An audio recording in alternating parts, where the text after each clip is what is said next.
mengenai ukuran penyebaran data. Ukuran penyebaran data terdiri dari jangkauan, hamparan, simpangan kuartil, simpangan rata-rata, ragam atau varians, dan simpangan baku. Ya, perhatikan. Yang pertama, jangkauan. Jangkauan itu merupakan nilai maksimum dikurang dengan nilai minimum. Ya. Kemudian hamparan. Hamparan itu merupakan kuartil ketiga dikurang dengan kuartil pertama. Ya, jadi untuk mencari hamparan kita harus tahu dulu Q3 dengan Q1-nya. Ya. Kemudian simpangan kuartil. Simpangan kuartil itu setengah dari hamparan. Ya. Berarti untuk mencari simpangan kuartil kita harus mencari hamparannya terlebih dahulu, ya, setengah dari kuartil 3 dikurang dengan kuartil 1.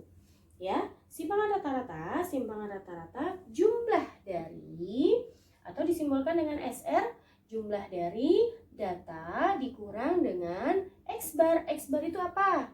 Iya, X bar itu merupakan nilai rata-rata dibagi dengan banyaknya data. Kemudian ragam biasa juga disebut dengan varians, ya.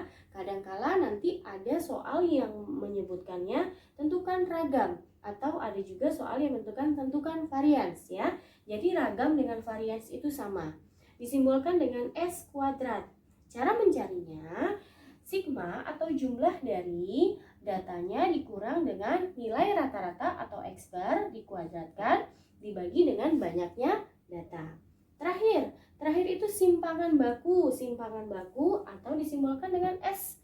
Ya, cara mencarinya kita tarik akar kuadrat dari S kuadrat. Berarti untuk mencari simpangan baku kita harus terlebih dahulu mencari ragam atau varians. Oke, kita kembali ke contoh soal. Ya, Ibu jelaskan dengan menggunakan contoh soal. Nah, di sini Ibu punya data. Datanya itu ada 3, 4, 5, 7, 2, 4, dan 10. Langkah pertama, urutkan dahulu data terkecil sampai dengan data terbesar. Ya, perhatikan. Kalian urutkan data terkecil. Data terkecil sini berapa? 2. Ya, 2 kita pindahkan, kemudian 3, kemudian 4. Hati-hati, di sini 4-nya ada 2. Berarti kita letakkan di sini 2, ya.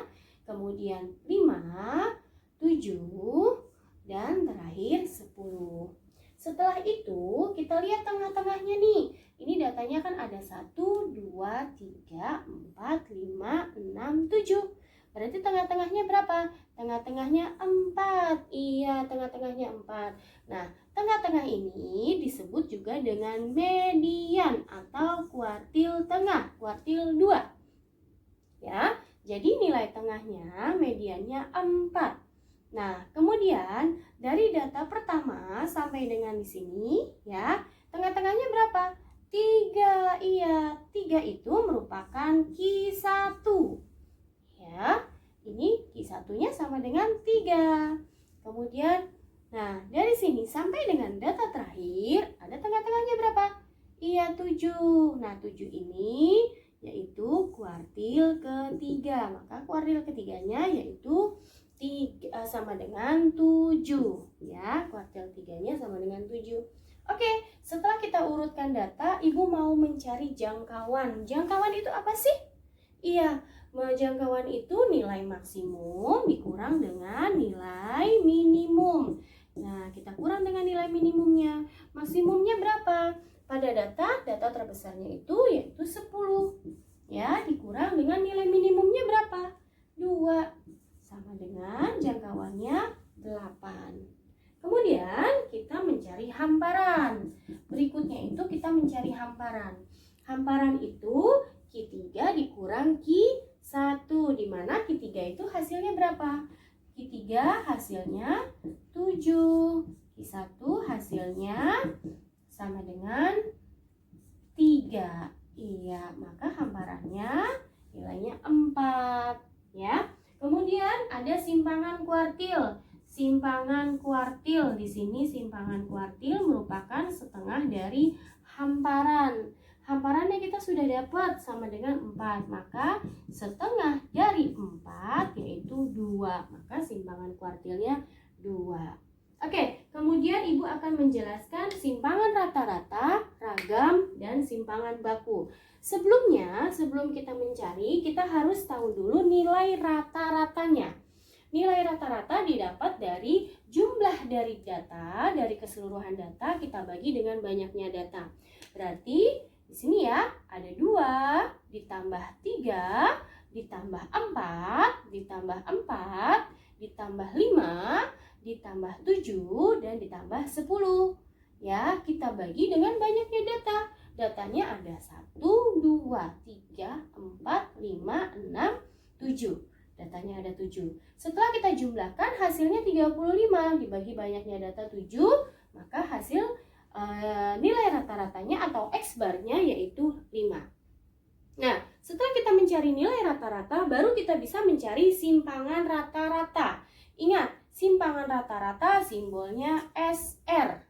Ya, kita mencarinya ada simbol di sini, simbol hanya garis 2 dinamakan dengan harga mutlak.